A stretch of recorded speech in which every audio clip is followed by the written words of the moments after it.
Bu dəfə Axundzadə yaradıcılığını sevənlər ədibin doğulu boya başa çatdığı şəkildə onun ocağının işığına toplaşdılar.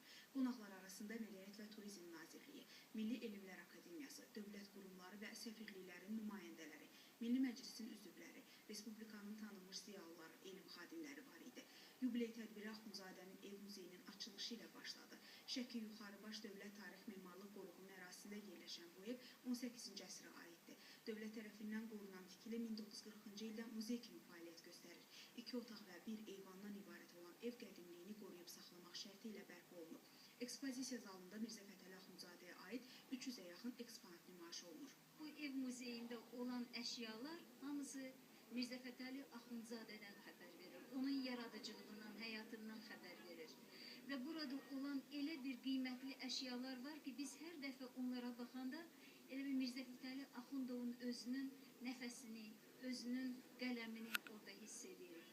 Əlbəttə, Axundzadə irsinin öyrənilməsi, Axundzadə həyatının öyrənilməsi bizim hər bir Azərbaycanlıya bu vacibdir. Şəkidə görülən bütün bu tədbirlərin hamısı təkcə Azərbaycan üçün, təkcə Şəki üçün yox, dünya üçün çox böyük hadisədir. Çünki Mirzə Fətəli Axundzadə bəşəriyyətin oğludur.